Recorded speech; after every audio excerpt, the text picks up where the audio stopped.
আসসালামু আলাইকুম সবাইকে, কেমন আছো সবাই? তোমরা আমাকে শুনতে পাচ্ছ কিনা জানো। কোষ ও এর গঠন এই চ্যাপ্টারটা থেকে কয়েকটা প্রশ্ন পড়তে হয়। কোষ ঝিল্লি, কোষ প্রাচীর, মাইটোকন্ড্রিয়ন, ক্লোরোপ্লাস্ট।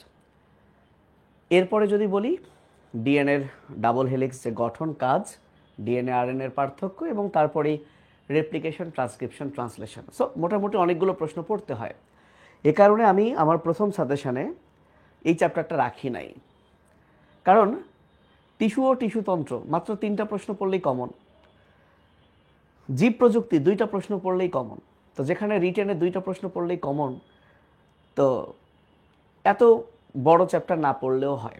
বাট তারপরে তোমরা যারা প্রস্তুতি নিচ্ছ, অনেকেই বলেছো যে রেপ্লিকেশন, ট্রান্সক্রিপশন, ট্রান্সলেশন এগুলো নিয়ে একটু ঝামেলা হয়। এক রেপ্লিকেশন পড়াতেই আমার 3 দিন লাগে, মানে 3 দিন ধরে আমি বোঝাই। কিন্তু যেহেতু পরীক্ষার আগের রাত, 2-1 দিন আগের রাত, আমি পরীক্ষায় কতটুকু কিভাবে লিখতে হবে খুব অল্প সময়ে আমি এটা আলোচনা করব। প্রথম অধ্যায় থেকে এছাড়াও গোলজি বডি, রাইবোজোম, লাইসোজোম এগুলোও পরীক্ষায় আসে। তো খেয়াল করো, আমি 4টা টপিক দিয়েছি। এর মধ্যে অসংখ্যবার, অসংখ্যবার বলা ঠিক না, মানে অনেকবার ডিএনএর কাজ আসছিল 4 মার্কে, 3 মার্কে। বাট আমার দৃঢ় বিশ্বাস, আমি যদি তোমাকে বলি ডিএনএর কাজ লেখো, ভাইয়া 4 মার্কে যদি ডিএনএর কাজ আসে তাহলে তোমাকে মিনিমাম 8টা পয়েন্ট দিতে হবে। আমার খুবই বিশ্বাস যে ডিএনএর কাজ 8টা পয়েন্ট অনেকে দিতেই পারবে না। আবার প্রশ্ন এভাবে আসে, দেখো, আবার প্রশ্ন এভাবে আসে, কই, এই যে এই প্রশ্নটা আসে, একবার আসছে রেপ্লিকেশনের জৈবিক গুরুত্ব। মানুষ তো পাগলা হয়ে যাবে, এ কি বলে। আসলে রেপ্লিকেশন মানে ডিএনএ থেকে ডিএনএ তৈরি। তাহলে রেপ্লিকেশনের জৈবিক গুরুত্ব মানে আসলে ডিএনএরই জৈবিক গুরুত্ব, কারণ এই রেপ্লিকেশনে তো ডিএনএই তৈরি হয়। তাহলে সেই ডিএনএর জৈবিক গুরুত্ব সুন্দর করে হাসান স্যারের বইয়ে লেখা আছে, আমরা কয়জনই জানি। তো প্রথমে আমার সাথে 10টা কথা মুখস্থ রাখবা। মনে রাখবা, যদি পরীক্ষায় রেপ্লিকেশনের জৈবিক গুরুত্ব আসে, রেপ্লিকেশনের জৈবিক গুরুত্ব মানে ডিএনএর জৈবিক গুরুত্ব যদি আসে, 6টা কথা লিখবা। আমার সাথে এখনই মুখস্থ করো, ইনশাল্লাহ পরীক্ষা লিখতে পারবা। প্রথম কথা হচ্ছে, ডিএনএ জীবনের যে সংকেত, আমার চুল কেমন হবে, নাক কেমন হবে, শরীরের বিভিন্ন বৈশিষ্ট্য কেমন হবে, এই জৈবিক সংকেত ডিএনএ বহন করে। এবং সে শুধু বহনই করে না, এই সংকেতটা সে এমআরএনএকে প্রেরণ করে। মানে ডিএনএর সংকেতটাই তো কপি করে এমআরএনএ নেয়, যেটাকে ট্রান্সক্রিপশন বলে। তাহলে 2টা কথা হলো, বলো আমার সাথে, জৈবিক সংকেত বহন করে। লিখতে হবে ভাই, পরীক্ষায় আসছে ডিএনএর জৈবিক গুরুত্ব, তুমি উল্টা পাল্টা লিখছো, তুমি মার্ক পাবা না, তো মার্ক পাবা না। তাহলে ডিএনএর জৈবিক গুরুত্ব কি? সে জৈবিক সংকেত বহন করে, প্রেরণ করে। বহন করে, প্রেরণ করে, 2টা হলো। আমরা সবাই জানি ডিএনএ থেকে ডিএনএ তৈরি হয়, যেটাকে বলে প্রতিলিপন, রেপ্লিকেশন, রাইট? সো ডিএনএ প্রতিলিপন সৃষ্টি করে, এবং এই ডিএনএর সংকেতটাই এমআরএনএর মাধ্যমে ফাইনালি কিন্তু প্রোটিন তৈরি করে। সো ডিএনএর মেইন টার্গেট হলো প্রোটিন বানানো, সে প্রোটিন সংশ্লেষ করে। 4টা, মিউটেশন ছাড়া ডিএনএর কোনো পরিবর্তন হয় না। 5টা, আর যদি মিউটেশন হয়, পরিবর্তন হয়, তার মানে বিবর্তন হলো। তার মানে যদি কোনো কারণে পরিবর্তন হয়, তাহলে পরিবৃত্তি, এরই ইংলিশ মিউটেশন। তাহলে মিউটেশনের উদ্ভব হবে, যেটা বিবর্তনের মূল উপাদান হিসেবে কাজ করে। তাহলে 6টা কথা কি? ডিএনএর জৈবিক গুরুত্ব বলুক আর রেপ্লিকেশন প্রক্রিয়ার জৈবিক গুরুত্ব বলুক, 6টা কথা কি? জৈবিক সংকেত বহন করে, প্রেরণ করে, 2টা কথা। প্রোটিন সংশ্লেষ করে, 3টা কথা। এটা ভুলে গেছি, আচ্ছা। প্রতিলিপন করে, প্রোটিন সংশ্লেষ করে। তাহলে বহন, প্রেরণ, প্রতিলিপন, প্রোটিন সংশ্লেষ। মিউটেশন ছাড়া পরিবর্তন হয় না, আর যদি মিউটেশন হয়, তাহলে সেই মিউটেশনটা হলো বিবর্তনের মূল উপাদান। তাহলে পরীক্ষায় যদি জৈবিক গুরুত্ব আসে, এই 6টা কথা লিখবেন। যদি পরীক্ষায় বলে ডিএনএর কাজ লেখো, এটাও দেখো 5 স্টার কতবার যে আসছিল। তাহলে ডিএনএর কাজ, ওই জৈবিক গুরুত্ব, সেটাও তো ডিএনএর কাজ। তাহলে ওই 6টা তো লিখবাই, সাথে আরো 4টা কথা লিখবা, বা সর্বোচ্চ আর 2টা লিখলেও হবে। এই 4টা কথা কঠিন না। আমরা জানি ডিএনএ থাকে ক্রোমোজোমের মধ্যে। তাহলে ডিএনএ যদি ক্রোমোজোমের মধ্যে থাকে, তাহলে সে ক্রোমোজোমের গাঠনিক উপাদান। আবার সেই ডিএনএর মধ্যে থাকে জিন, যে জিনটা হচ্ছে বৈশিষ্ট্য বহন করে, তাহলে সেই জিনটার একটা ভিত্তি বা বংশগতির আণবিক ভিত্তি কি? ডিএনএ। তার মানে সে সকল বৈশিষ্ট্য ধারণ করছে এবং সেই বৈশিষ্ট্যগুলো এক প্রজন্ম থেকে আরেক প্রজন্মে ট্রান্সফার করছে। তাহলে এক্সট্রা আরও 4টা এই 6টার সাথে লিখবা। আবারও বলছি, যদি ডিএনএর কাজ বলে তুমি যে কোনো কিছু লেখো, বাট যদি জৈবিক গুরুত্ব বলে তাহলে ওই 6টা কথা, আর কাজ বললে ওই 6টা কথার সাথে কি লিখবা? ক্রোমোজোমের গাঠনিক উপাদান, বংশগতির আণবিক ভিত্তি, তারপর কি করে? বৈশিষ্ট্য ধারণ করে এবং এক প্রজন্ম থেকে আরেক প্রজন্মে ট্রান্সফার করে। ডিএনএ আরএনএর পার্থক্য খুবই সহজ এবং এটা খুব আসে, এটা নিয়ে আমি কথা বলছি না। আমি কথা বলছি লাস্ট মোমেন্টে তুমি যেটা আসলে ভালো মতো পড়ো নাই। তুমি ভাবছো আর ডিএনএর কাজ আসবে, শালার বানায় লিখবো। ওই বানায় লিখতে গেলে দেখবা যে পরীক্ষা আটকায় গেছো। মিনিমাম 6টা কাজ না লিখলে তুমি 3-এ 3 পাবা না। পয়েন্ট হিসাব করবে, একটা পয়েন্ট 0.5, 6টা লিখলেই তুমি 3 পাবা, 8টা লিখলেই 4 পাবা। আরও বেশি লিখতে পারো, কিন্তু 4-এর জন্য 8-এর কম লেখা যাবে না তো ভাই। ওকে ফাইন, তাহলে ডিএনএর ব্যাপারটা গেল। তোমরা অবাক হবা যে এই চ্যাপ্টার থেকে সবচেয়ে বেশি প্রশ্ন আসছে ট্রান্সক্রিপশন। ট্রান্সলেশন আসেই নাই, আর রেপ্লিকেশনের পরে আসছে। এবং আমরা কিন্তু সবাই বলি ভাইয়া ছবি আঁকবো কিভাবে, ছবি আঁকবো কিভাবে। বিলিভ করো, কোনো দিন ছবি চাই নাই, কখনোই বলে নাই যেমন একবীজপত্রী মূলের চিত্র আঁকো, জবার পুষ্প প্রতীক আঁকো। যেমন এই প্রশ্নগুলোতে বলেই দেয় ছবি আঁকো। কোষের গঠন থেকে কখনো বলেই নাই যে রেপ্লিকেশনের ছবির মাধ্যমে দেখাও, ট্রান্সক্রিপশন ছবির মাধ্যমে দেখাও। তার মানে এখানে ছবি নেসেসারি না, কারণ মার্ক তো আর 10 না, সর্বোচ্চ প্রশ্নে মার্ক 3 বা 4। এক রেপ্লিকেশনের বর্ণনা লিখতে গেলেই তো এটা 10 মার্কেও কুলাবে না। আবার যদি তুমি ছবি আঁকো তা তো ঝামেলা। তারপরেও তোমরা যারা ছবিটা চাও, আমি রেপ্লিকেশনের ছবিটাও খুব অল্প সময়ে দেখাই দিচ্ছি ভাই, কিন্তু জেনে রাখো ছবি কিন্তু আসে না, এখন পর্যন্ত আসে নাই যে ছবি আঁকো, ট্রান্সক্রিপশনের ছবি আঁকো। আর ট্রান্সলেশন তো আসেই নাই, বর্ণনাও আসে নাই, কিছুই আসে নাই। তাহলে মাইন্ড ইট, তুমি যদি এই চ্যাপ্টারটা আনসার করতে চাও, তোমাকে ট্রান্সক্রিপশন ভালো করে পড়া লাগবে। এবং ট্রান্সক্রিপশনের সাথে ট্রান্সলেশনের পার্থক্য, এটা 3-এও আসছে, 4-এও আসছে। তোমার বইয়ে 6টা পয়েন্ট আছে, তোমার বইয়ে 6টা পয়েন্ট আছে, 3-এর জন্য যথেষ্ট, বাট 4-এ আসলে তোমাকে 8টা পয়েন্ট দিতে হবে। যদিও পার্থক্য মেইনলি 3-এ আসে, বাই দ্য ওয়ে আমরা ওখানে আসতেছি। তো চলো, রেপ্লিকেশন, ট্রান্সক্রিপশন, ট্রান্সলেশন প্রশ্নের ধরন খুবই খুবই কমন, খুবই কমন। ডিএনএ থেকে এভাবে এমআরএনএ দিবে, এভাবে প্রোটিন দিবে, রাইট? আর এইখানে দিবে এ বি। পরীক্ষার প্রশ্ন আসবে এ প্রক্রিয়াটি কি, বি প্রক্রিয়াটা কি। এটা হচ্ছে ট্রান্সক্রিপশন, এটা হচ্ছে ট্রান্সলেশন। আর যদি ডিএনএ থেকে ডিএনএ হয় সেটা হচ্ছে রেপ্লিকেশন, সেটা হচ্ছে রেপ্লিকেশন। তাহলে এই 3টা হচ্ছে জ্ঞানমূলকের জন্য খুবই ইম্পর্টেন্ট। রেপ্লিকেশন কি? ডিএনএ থেকে ডিএনএ। ট্রান্সক্রিপশন কি? ডিএনএ থেকে এমআরএনএ। আর ট্রান্সলেশন কি? এমআরএনএ থেকে প্রোটিন তৈরির প্রক্রিয়া। বাট রিমেম্বার, এই 3টার মধ্যে এই শেষের 2টাকে বলা হয় সেন্ট্রাল ডগমা, কেন্দ্রীয় কুত্তার মা না। সেন্ট্রাল ডগমা মানে হচ্ছে প্রধান আলোচ্য বিষয়, অর্থাৎ আমাদের জীবনের প্রধান আলোচ্য বিষয়ই হলো ডিএনএর সংকেত থেকে আমরা প্রোটিন বানাবো। তো প্রোটিন বানানোর জন্য ধাপ কিন্তু ভাইয়া এ এবং বি। প্রোটিন বানানোর জন্য ধাপ কিন্তু ভাইয়া এ এবং B, transcription and translation. Replication কিন্তু সেন্ট্রাল ডগমার পার্ট না, মাথায় রাখো। আর আমরা গতদিনও পড়েছি ভাইরাসে, ট্রান্সক্রিপশন যদি হয় ডিএনএ থেকে এমআরএনএ, তাহলে এর উল্টাটাকে আমরা বলবো রিভার্স ট্রান্সক্রিপশন। এটা দুনিয়ার একজনেরই হয়, এইচআইভি। এছাড়া আমরা কৃত্রিমভাবে করতে পারি, এজন্য এটাকে বলে রেট্রোভাইরাস। এটা গেল জ্ঞানমূলক, এটা গেল জ্ঞানমূলক।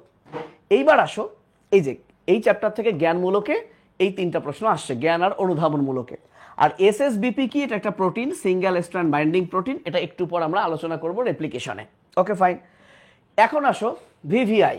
গয়ে এটা কয়েকবার আসছিল, একবার ঘয়েও মেবি আসছিল, ঘতে। তো বইয়ে তো আছে ভাইয়া 6টা পয়েন্ট, তাহলে ঘতে আসলে তোমাকে আরো 2টা পয়েন্ট অ্যাড করতে হবে।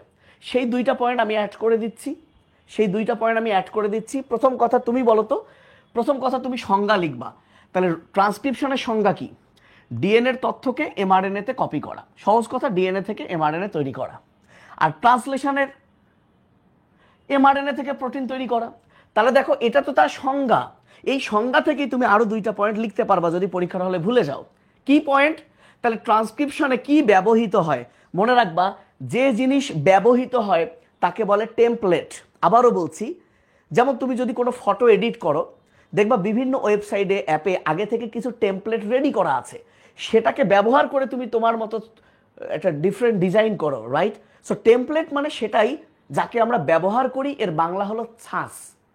তো যদি ভাষাটা তোমার কঠিন লাগে টেমপ্লেট, তাহলে তুমি 7 নাম্বার পয়েন্টটা লিখতে পারো, মানে নর্মালি বিষয়টা এরকম যে ট্রান্সক্রিপশনের টেমপ্লেটকে, টেমপ্লেট মানে যে ব্যবহৃত হয়, তাহলে বলো তো ট্রান্সক্রিপশনে কে ব্যবহৃত হয়েছে? ডিএনএ।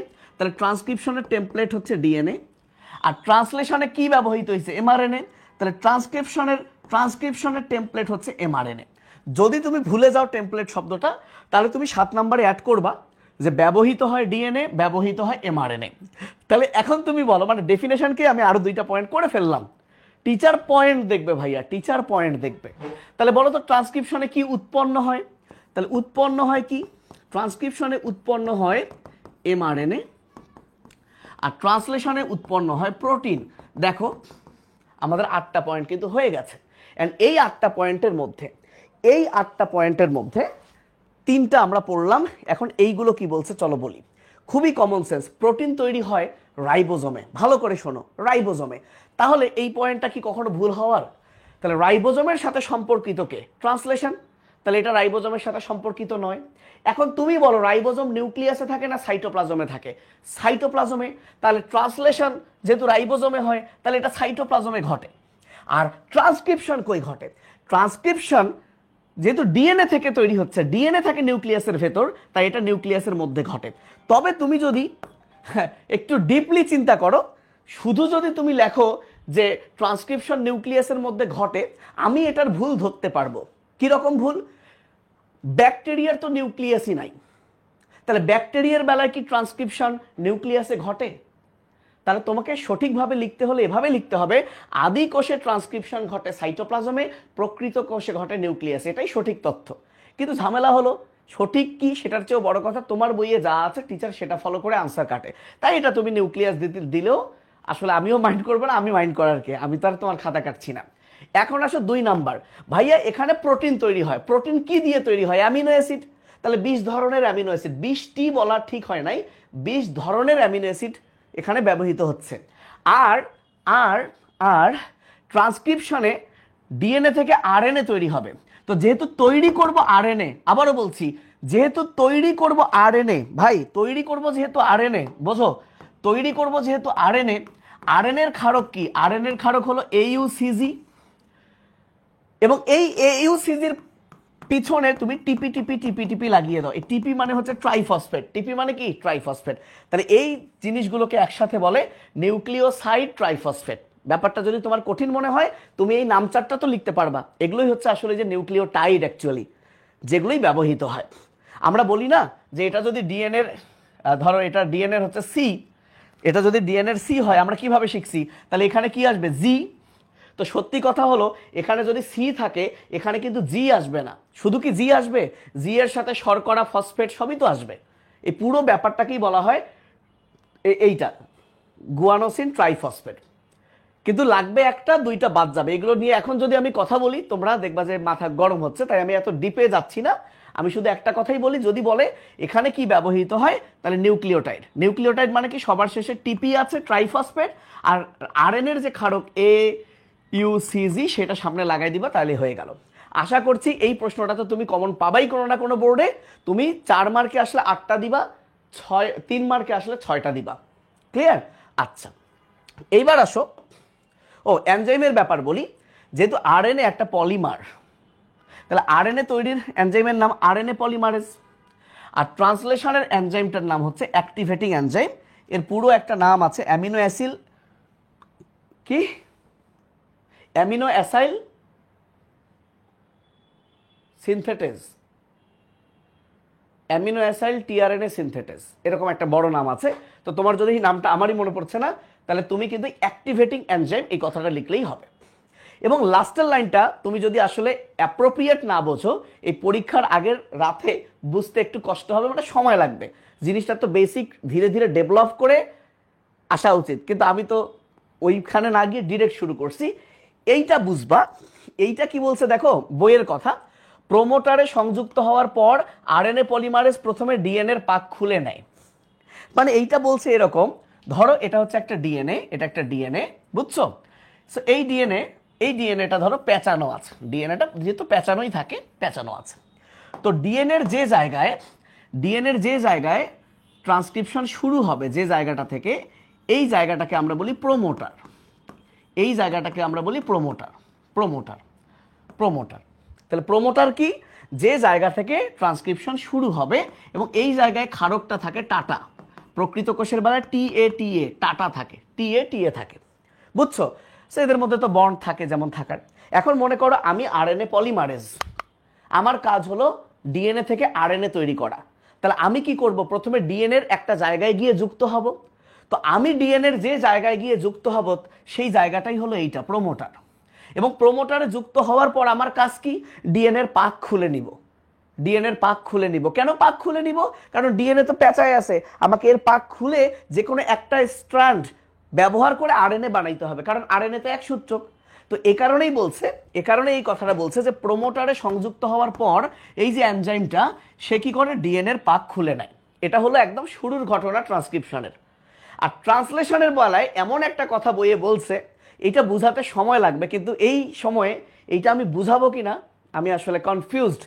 হয় তুমি এটা এখন মুখস্থ করে ফেলতে পারো, বুঝতে গেলে একটু সময় লাগবে, আর যারা বুঝছো তো বুঝছোই। আচ্ছা, এখানে শুধু একটা কথাই বলি, ট্রান্সলেশনে তো প্রোটিন তৈরি হয়, প্রোটিন তৈরি হওয়ার জন্য তো অ্যামিনো অ্যাসিড আসতে হয়। অ্যামিনো অ্যাসিডকে নিয়ে আসে কে? টিআরএনএ। ভালো করে বোঝো তো, টিআরএনএ যেহেতু অ্যামিনো অ্যাসিডকে নিয়ে আসে, তাহলে 100% টিআরএনএর সাথে অ্যামিনো অ্যাসিড যুক্ত হবে। এখন এই টিআরএনএর সাথে অ্যামিনো অ্যাসিডকে যুক্ত করার কাজটা করবে কে? কাজটা করবে এনজাইম, কাজটা করবে এনজাইম। তোমরা তো কোষ রসায়ন পড়োই নাই। ধরো আমি একটা এনজাইম, বাবুরা খেয়াল করো, আমি একটা এনজাইম। তাহলে আমার মধ্যে তিনটা জায়গা আছে, একটা জায়গায় টিআরএনএ যুক্ত হবে, একটা জায়গায় অ্যামিনো অ্যাসিড যুক্ত হবে, আর একটা জায়গায় এটিপি যুক্ত হবে। তাহলে আমি অ্যাক্টিভেটিং এনজাইম, আমার মধ্যে তিনটা জায়গা আছে, টিআরএনএ, অ্যামিনো অ্যাসিড আর এটিপি যুক্ত হওয়ার ব্যাপারটা, বুঝছো? তো ঘটনা হচ্ছে এই জায়গায় বুঝতে গেলে আমি কি বলবো কিনা, আমি বলি বলি কি আর আছে জীবনে, বলি ব্যাপারটা এরকম একটু বুঝাই দিই। ধরো ধরো দাঁড়াও, তোমাদেরকে আমি একটা কাজ করি, তাহলে আর একটু ভালো হবে। এই যে একটা কলম নিলাম, মনে করো এই জিনিসটা হলো টিআরএনএ, এই জিনিসটা হলো অ্যামিনো অ্যাসিড। ভালো করে বোঝো, এই টিআরএনএ এই অ্যামিনো অ্যাসিডটাকে নিয়ে তারপর রাইবোজোমে আসবে, কিন্তু টিআরএনএর সাথে এই অ্যামিনো অ্যাসিডটা যুক্ত হবে কোথায়?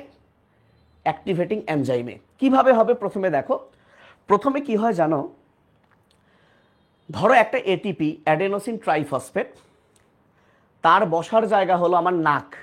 ধরো আমি এনজাইম, এটিপি এসে নাকে বসলো, আর অ্যামিনো অ্যাসিড এসে আমার মুখে বসলো, মনে করো। তাহলে এটিপি এসে নাকে বসলো, অ্যামিনো অ্যাসিড এসে মুখে বসলো। আচ্ছা, এই অ্যামিনো অ্যাসিড আর এটিপির মধ্যে একটা বন্ধন হওয়া লাগবে না? আচ্ছা, বন্ধনের জন্য কি দরকার? শক্তি দরকার। বন্ধনের জন্য কি দরকার? শক্তি দরকার। এই শক্তিটা আসবে কোত্থেকে জানো? এই এটিপির মধ্যে তো ট্রাইফসফেট, তিনটা ফসফেট, এর মধ্যে দুইটা ফসফেট বের হয়ে যাবে। এই যে এটিপি থেকে যখন দুইটা ফসফেট বের হয়ে যাবে, তাহলে থাকলো কি? AMP, adenosine monophosphate. এই দুইটা ফসফেট বের করার সময় যে শক্তি তৈরি হলো, সেই শক্তি দিয়ে এএমপি মানে অ্যাডেনোসিন মনোফসফেট, এই যে অ্যাডেনোসিন মনোফসফেট মনে করো আমার নাকে আছে, আর অ্যামিনো অ্যাসিড যুক্ত হবে। ব্যাপারটাকে আমি যদি একটু ছবির মধ্যে দেই, যেহেতু বুঝানো শুরু করছি, তাই যাতে তোমার মধ্যে কনফিউশন না হয়। মনে করো এটা অ্যাক্টিভেটিং এনজাইম, এখানে তিনটা সাইট আছে।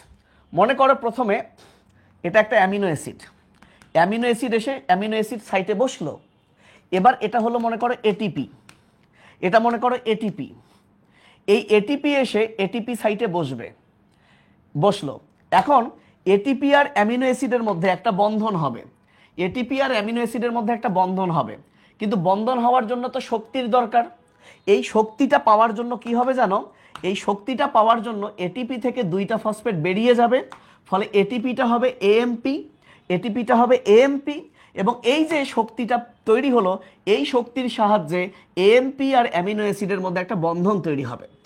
বোঝো, এই দুইটা ফসফেট বের হয়ে গেলে একটা বন্ধন তৈরি হবে। এবার মনে করো এই মামাটার নাম হচ্ছে টিআরএনএ। এই মামাটার নাম টিআরএনএ। এই টিআরএনএর জন্য আবার এই জায়গাটা আছে। মনে করো এই টিআরএনএ এসে তার এই জায়গাটায় যুক্ত হলো, এই জায়গাটায় যুক্ত হলো। এখন এই টিআরএনএ কি করবে? অ্যামিনো অ্যাসিডের সাথে যুক্ত হবে, কারণ টিআরএনএর কাজই হলো অ্যামিনো অ্যাসিডের সাথে যুক্ত হয়ে তাকে রাইবোজোমে নিয়ে আসা। এখন নিজে চিন্তা করো তো, টিআরএনএর সাথে যদি অ্যামিনো অ্যাসিড যুক্ত হয়, টিআরএনএর সাথে যদি অ্যামিনো অ্যাসিড যুক্ত হয়, তাহলে অবশ্যই এখানে একটা বন্ধন হওয়া লাগবে। এখন বলো তো, এই বন্ধন হতে গেলে শক্তি লাগবে, তাহলে শক্তির জন্য অবশ্যই কোনো একটা বন্ধন ভাঙতে হবে। তো এই টিআরএনএর সাথে যখন অ্যামিনো অ্যাসিড যুক্ত হবে, এই সময় যে বন্ধনটা হবে ভাইয়া, এই বন্ধনের জন্য যে শক্তি, সেই শক্তিটা আমরা পাবো এই যে এই বন্ধনটা ভাঙার ফলে, এই বন্ধনটা ভাঙার ফলে। অর্থাৎ এই বন্ধনটা ভেঙে যাবে, এই বন্ধনটা ভেঙে যাবে, ফলে যে শক্তি তৈরি হলো সেই শক্তি দিয়ে টিআরএনএ এবং অ্যামিনো অ্যাসিড যুক্ত হবে। তাহলে ভাই বলো তো, এই বন্ধন যেহেতু ভেঙে গেছে, তাহলে এএমপি কি আর আছে? এএমপি কিন্তু নাই। তাহলে এএমপি এখন রিলিজ হয়ে যাবে, এএমপি এখন মুক্ত হয়ে যাবে। তার মানে ঘটনা কি দাঁড়ালো? যখনই টিআরএনএ এর সাথে অ্যামিনো অ্যাসিড যুক্ত হলো, তখন এএমপি মুক্ত হয়ে গেল। এইবার ব্যাপারটা বুঝছো কিনা যে কেন এই কথাটা বলছে? অনেকেই ধরো ডিটেলস বুঝেই না, জাস্ট এই লাইনটা মুখস্থ করে। দেখো এনজাইমে, ভালো করে বোঝো, এনজাইমে, এই যে এনজাইমে, এটা এনজাইমে টিআরএনএর সাথে যখন অ্যামিনো অ্যাসিড যুক্ত হয়, এই এনজাইমে টিআরএনএর সাথে যখন অ্যামিনো অ্যাসিড যুক্ত হয়, তখন কি হলো? তখন এএমপি বের হয়ে যায়। তখন এএমপি কি হয়ে গেল? এই যে এএমপি বের হয়ে যায়। এখন বলো, টিআরএনএ কি আজীবন এনজাইমের মধ্যে থাকবে? না, পরে এরা কি হবে? এনজাইম থেকে আলাদা হয়ে যাবে, বা অথবা বলতে পারি এনজাইমটা এবার এদের থেকে আলাদা হয়ে যাবে। এবার টিআরএনএ অ্যামিনো অ্যাসিডকে নিয়ে রাইবোজোমে চলে আসবে। ভাই, এই পরীক্ষার আগের রাতে আমাকে মাফ করে দাও, আমি এটা বুঝালাম, খুবই সরি। তো এই পার্থক্যটা পরীক্ষায় যেহেতু আসছিল, এইটা একবার দেখবা। এখন আসো, তোমরা পরীক্ষায় ট্রান্সক্রিপশন প্রক্রিয়া যদি আসে, তাহলে তোমরা কিভাবে লিখবা? তার আগে আমি রেপ্লিকেশনটা বলি। তো রেপ্লিকেশনে দুইভাবে পরীক্ষায় প্রশ্ন আসে। একটা হলো রেপ্লিকেশন পদ্ধতি বর্ণনা করো, আর একবার প্রশ্ন আসছে রেপ্লিকেশনের যে এনজাইমগুলো তাদের কাজ বর্ণনা করো। তো খুবই সিম্পল, রেপ্লিকেশনের মেইন কাজগুলোই তো করে এনজাইম আর প্রোটিন। তো তারা কি করে, এই কাজটাই যদি তুমি 7-8টা এনজাইম আছে, এই 7-8টা এনজাইমের যদি নাম মনে রাখতে পারিস, নামের মধ্যেই তার কাম আছে, কামগুলো লিখে দিবি, পড়া শেষ। খুবই সিম্পল। তাহলে পরীক্ষা যদি বলে রেপ্লিকেশন পদ্ধতি বর্ণনা করো, তোমার প্রথম কাজ হবে যে ডিএনএ থেকে ডিএনএ তৈরির প্রক্রিয়াকে বলে রেপ্লিকেশন। এটি অর্ধ সংরক্ষণশীল প্রক্রিয়া হয়, তুমি ব্লা ব্লা ব্লা লিখে দিলাম। এইবার যে মেইন প্রক্রিয়া, এই মেইন প্রক্রিয়ার আমি ছবি এঁকে একটু যদি বুঝাই, তোমার কাজ হলো প্রথমে তুমি এরকম একটা, এত বড় না দিয়ে আর একটু ছোট করি, ছবি আঁকা লাগে না, কিন্তু আমি অনেক উৎসাহী জনগণের জন্য আমি একটা ছবি আঁকলাম। সো মনে করো আমি এরকম 2টা ডিএনএ, 2টা সুতা আঁকলাম, আর একটু স্ট্রেট হলে ভালো হইতো আঁকলাম। এখন আমি একটা মিড পয়েন্ট নেই আর কি। এই যে আমি ছবি আঁকলাম, এরপরে আমি এটাকে এরকম করে দিলাম, এরকম করে দিলাম। এটা গেল আমার প্রথম কাজ। তার মানে আমি যে এরকম করছি, মোটা কালার তোমাদেরকে ডাবল করতে হবে, এই যা।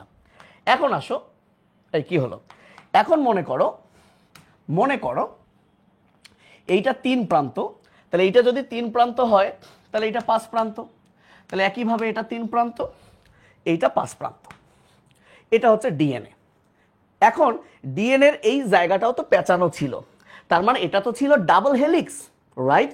তো ডাবল হেলিক্সকে আমি কি করছি, এখন ভেঙে সিঙ্গেল করছি। তাহলে হেলিক্সকে ভাঙছি, এনজাইমের শেষে বসে এজ, তাহলে হেলিক্সের শেষে যদি আমি এজ দেই, নাম হবে হেলিকেজ। তাহলে এইভাবে এখানে একটা এনজাইম দিব, এই এনজাইমটার নাম আমি লিখে দিব হেলিকেজ।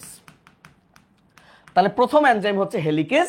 প্রথম এই কাজটাই মানে লিখবা পরীক্ষায়, যে রেপ্লিকেশন প্রক্রিয়া যেখানে শুরু হয় তাকে বলে অরি। অরি কথাটা আসছে অরিজিনের শর্ট ফর্ম, অরি।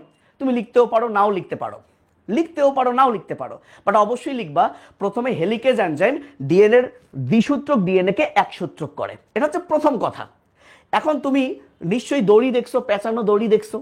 তো পেঁচানো দড়ির 2 প্রান্ত ধরে যদি তুমি টান মারো, বা তোমার বাসায় যে হেডফোন আছে, হেডফোনের 2 কানের যে প্যাচ লাগায় থাকে, তুমি যদি এরকম করে ধরে টান মারো, দেখবা খুলবে তো নাই, সামনে একটা এই দিকে একটা জটলা লেগে যাবে।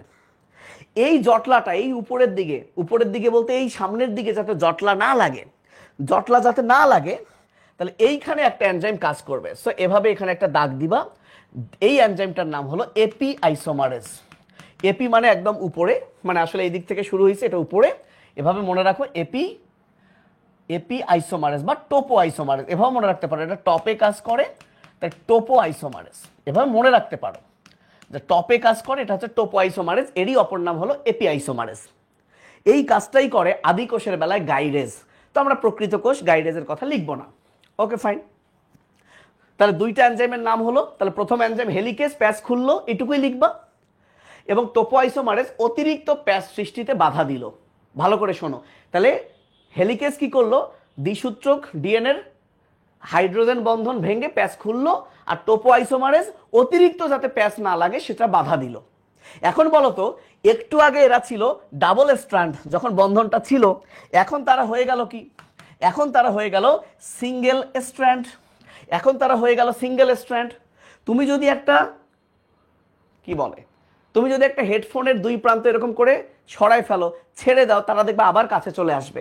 কিন্তু আমি তো এই জায়গায় কাজ করব, এদেরকে তো আবার কাছে আসা যাবে না।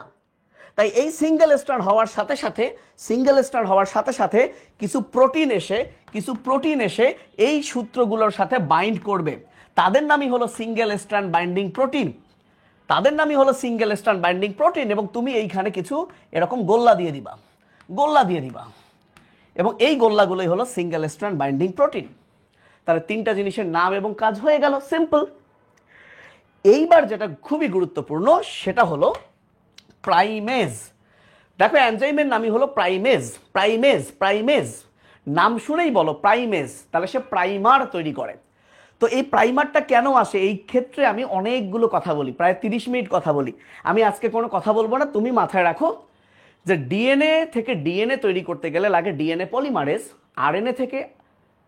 ডিএনএ থেকে আরএনএ বানাতে লাগে আরএনএ পলিমারেজ। মানে ব্যাপারটা এরকম, ডিএনএ একটা পলিমার, এবং ডিএনএ বানাতে গেলে নিউক্লিওটাইড একটার পর একটা যুক্ত করে পলিমার বানাচ্ছি, তাই এনজাইমের নাম পলিমারেজ। তাহলে ডিএনএ রেপ্লিকেশনের প্রধান এনজাইম কি, ডিএনএ পলিমারেজ। কিন্তু এই ব্যাটা কাজ করতে গেলে তার একটা 3 প্রান্ত লাগে, কাজ করতে গেলে তার কি লাগে, 3 প্রান্ত লাগে। ইলেকট্রিসিটি চলে গেছে, তোমরা দেখতে পাচ্ছ কিনা আমি জানি না, ইলেকট্রিসিটি চলে গেছে। তোমরা কি আমাকে শুনতে পাচ্ছ কিনা একটু জানাও। মানে আমার এখানে ইলেকট্রিসিটি চলে গেছে, কিন্তু আইপিএস আছে। তুমি একটু আমাকে বলো তো দেখতে পাচ্ছ কিনা, ধুর, দেখতে পাচ্ছ কিনা একটু জানাও। মানে বোর্ড অফ হয়ে গেছে, বাট তোমরা দেখতে পাচ্ছ কিনা, আমি তো আমাকে দেখতে পাচ্ছি। আচ্ছা একটু জানাও, কমেন্টে জানাও। যেখানে ছিলাম, যে এরপরে কাজ করে প্রাইমেজ, সে কি করে জানো, আরএনএ থেকে একটা টুকরা নিয়ে আসে যার নাম প্রাইমার। এই প্রাইমারের মধ্যে, থ্যাংক ইউ, এই প্রাইমারের মধ্যে 3 প্রান্ত আছে, 3 নাম্বার একটা প্রান্ত আছে। এই 3 নাম্বার প্রান্তেই পরবর্তীতে ডিএনএ পলিমারেজ তার নিউক্লিওটাইড বসাবে। তাহলে কাহিনীটা কি, ছবিটা তো হারায় গেছে, দাঁড়াও এটা চালু হোক, খুবই সরি ভাই, একটু ওয়েট করো, এটা চালু হোক, একটু ওয়েট করে, এটা চালু হোক। এই জায়গায় বোঝাতেই আমি 30 মিনিট বোঝাই, 30 মিনিটেই বোঝাই। যারা অফলাইন ক্লাস করছে তারা জানে। ওটা কি আসবে আবার না হারায় যাবে, একটু একটু একটু, আমি লাইটগুলো অফ করে দিছি, একটা লাইট শুধু জ্বলছে। ছু মন্ত্র ছু, কালীকুত্তার গু, কিরে বলে না, চলে আয় চলে আয়, ছবিটা হারাস না, হারাস না, ফু ফু, হ্যাঁ, ছি ছি ছি,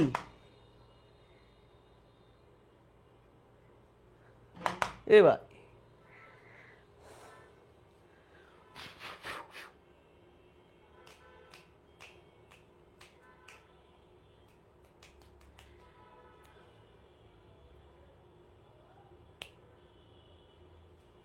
এই কিরে,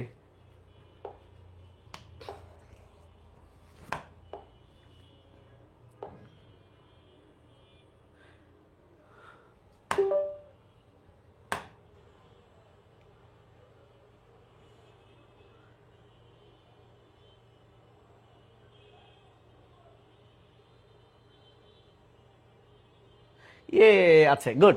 তাহলে ভাইয়া এখন আমার কাজ কি, আমি এত পেঁচালে না গিয়ে আমার কাজ কি, আমার কাজ হচ্ছে আমার কাজ হচ্ছে এই যে ডিএনএর আমি দুইটা সুতা করছি, এই দুইটা সুতা হচ্ছে এখন টেমপ্লেট, মানে এদেরকে ব্যবহার করে আমি নতুন সুতা তৈরি করব। তো সবসময় মনে রাখবা নতুন সুতাটা বৃদ্ধি পাবে 5 থেকে 3-এর দিকে।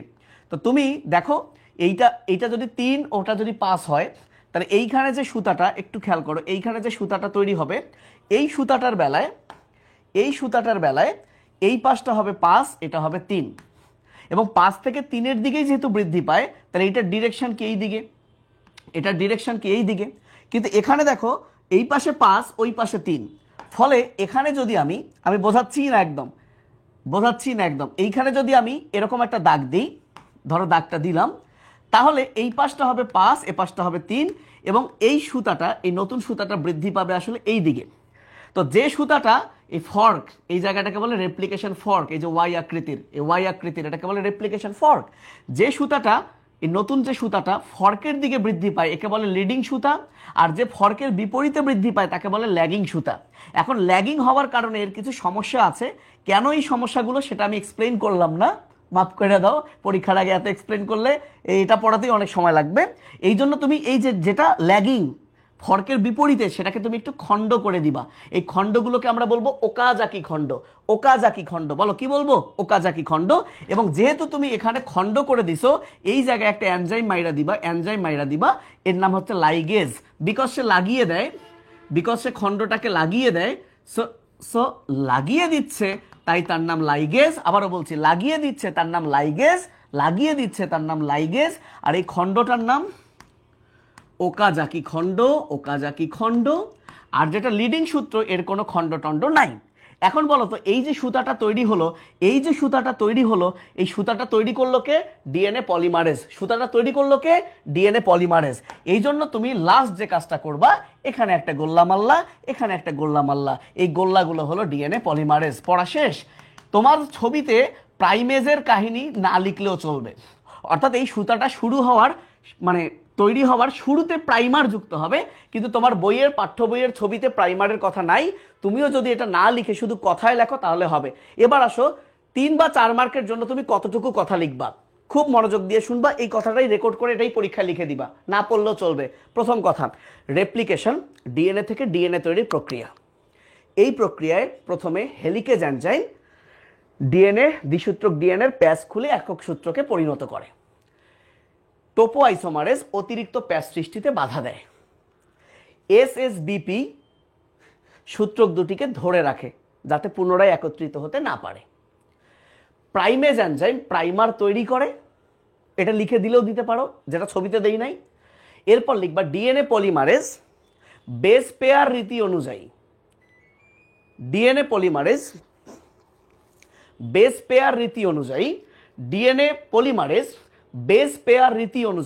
পেয়ার রীতিটা কি ভাইয়া? Base pair রীতিটা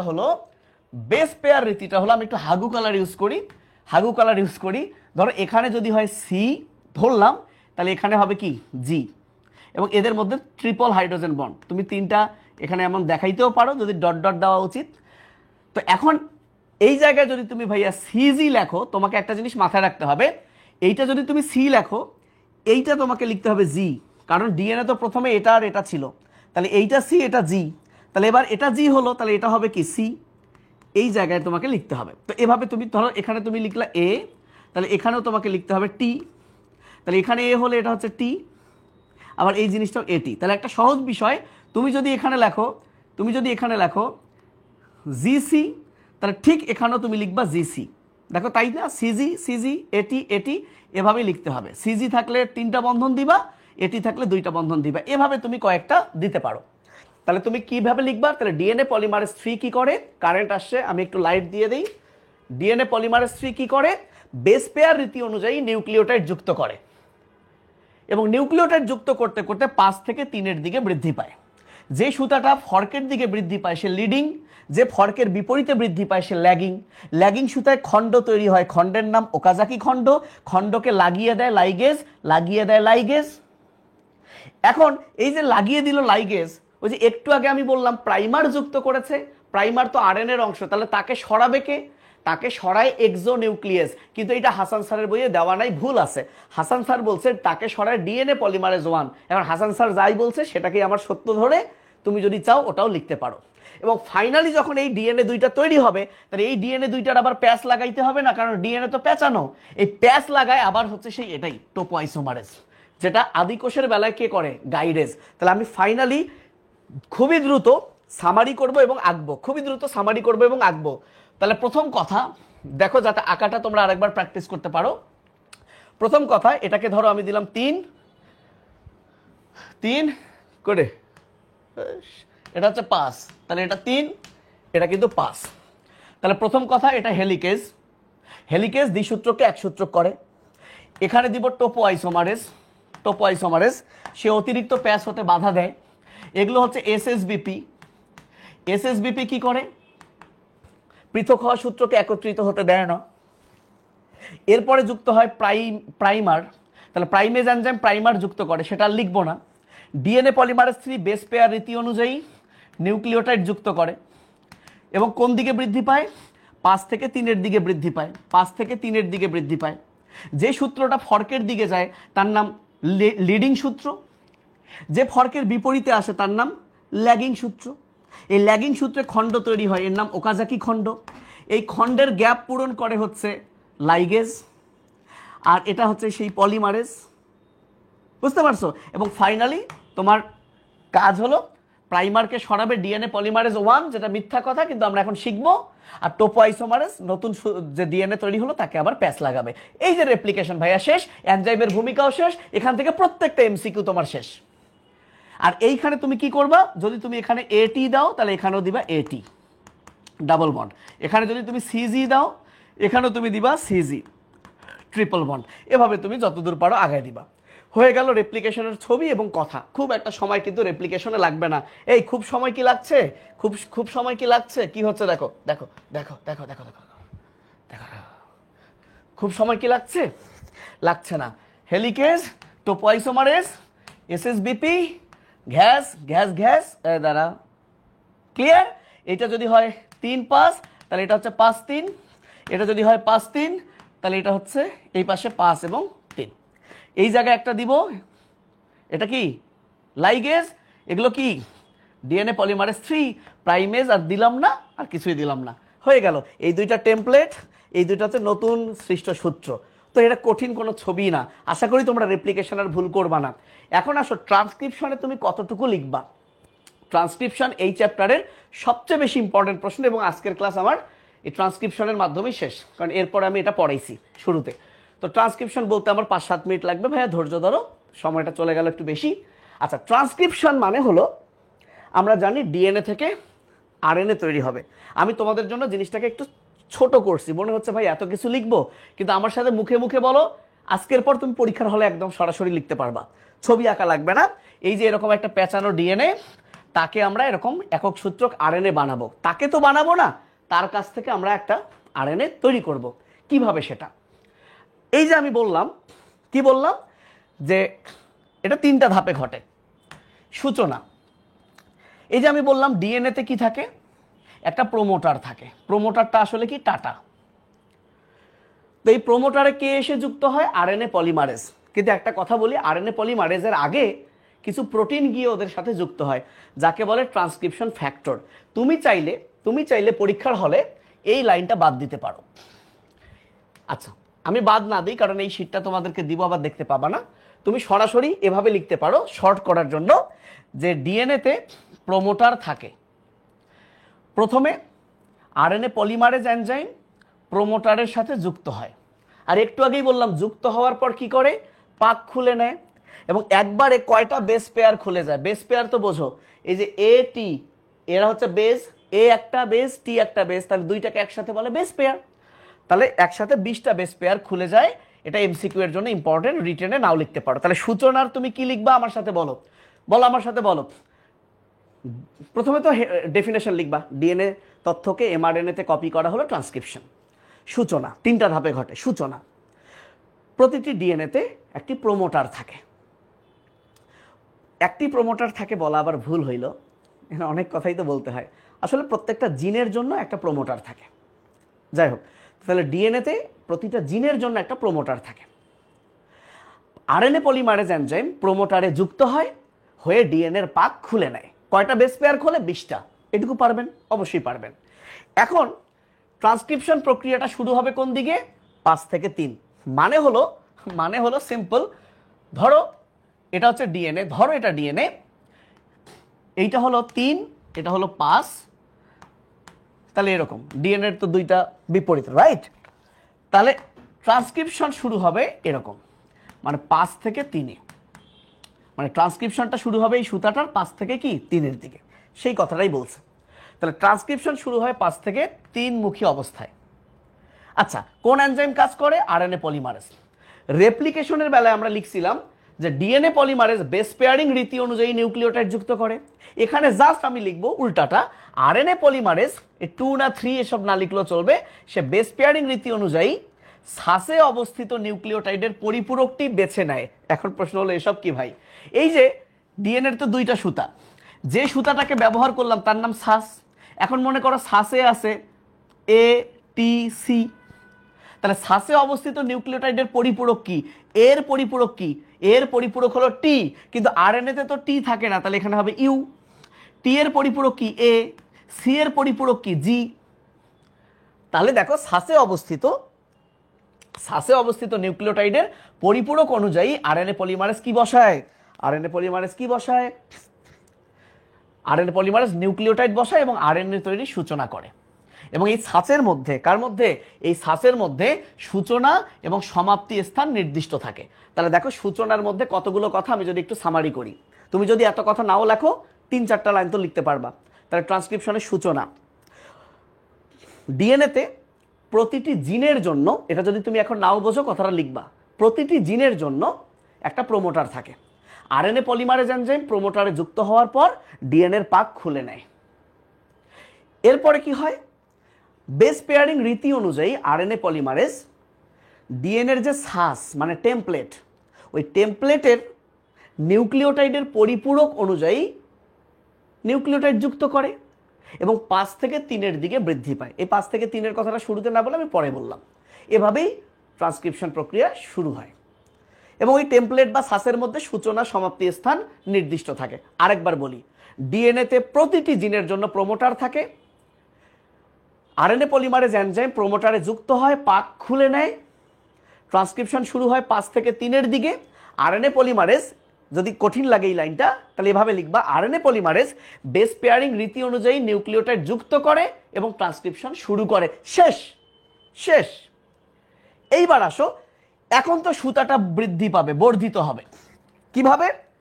RNA polymerase enzyme base pairing রীতি অনুযায়ী একটার পর একটা নিউক্লিওটাইড যুক্ত করতে করতে 3 থেকে 5-এর দিকে বৃদ্ধি পায়। এখন প্রশ্ন হলো ভাই, একটু আগে বললেন 5 থেকে 3, এখানে বললেন 3 থেকে 5। মামা বুঝতে হবে এখানে 3 থেকে 5 আছে, কিন্তু শুরুতে কি লেখা?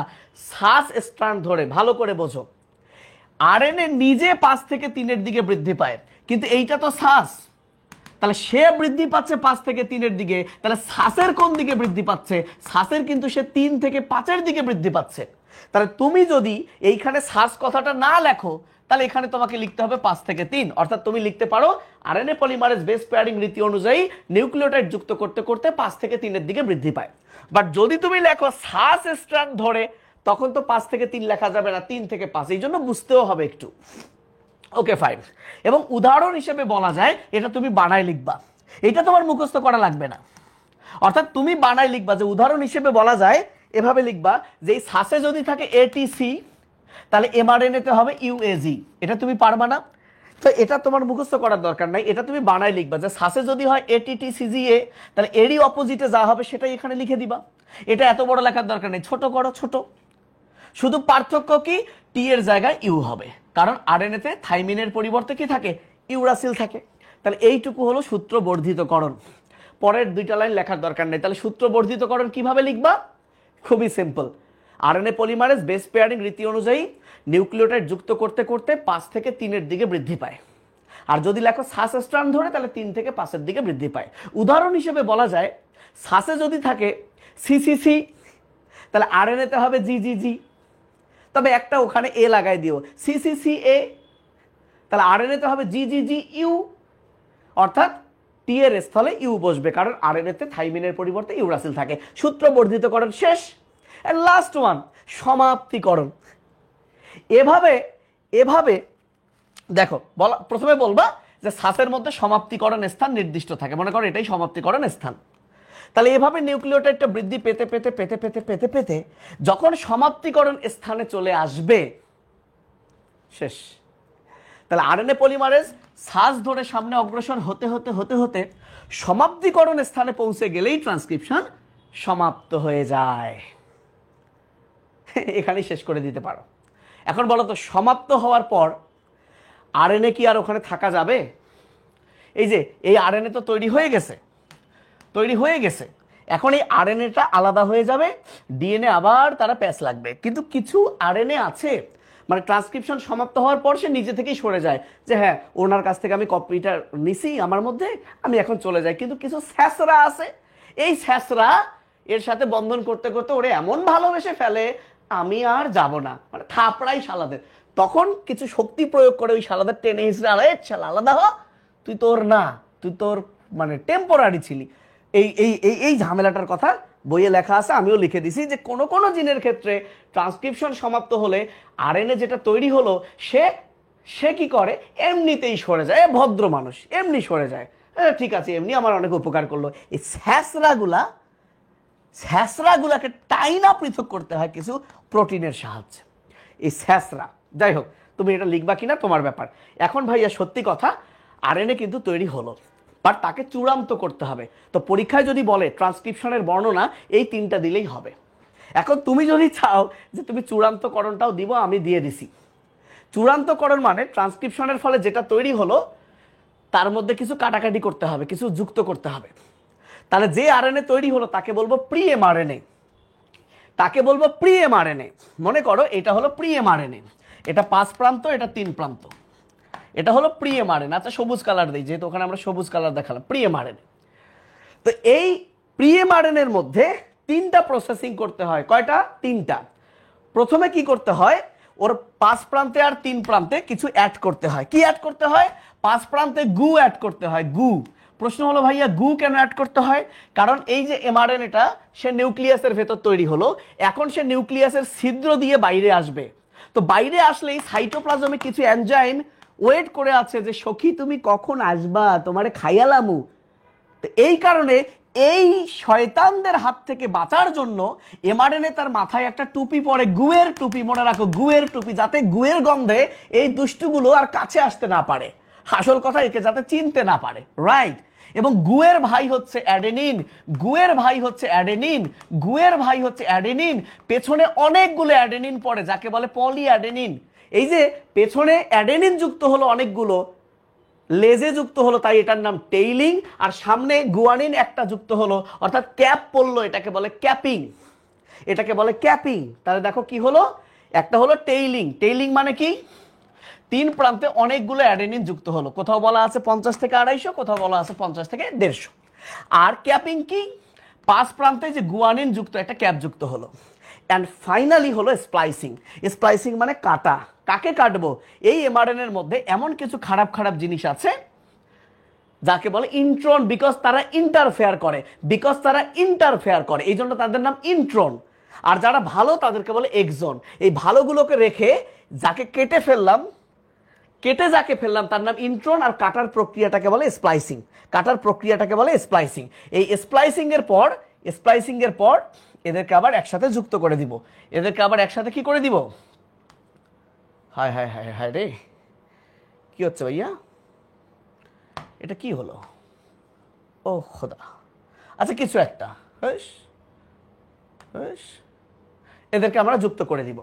এই যে যুক্ত করে যে এমআরএনএ হলো, এটাকেই বলে ম্যাচিউর এমআরএনএ। তাহলে চূড়ান্তকরণের 3টা কথা, টেইলিং, ক্যাপিং আর স্প্লাইসিং।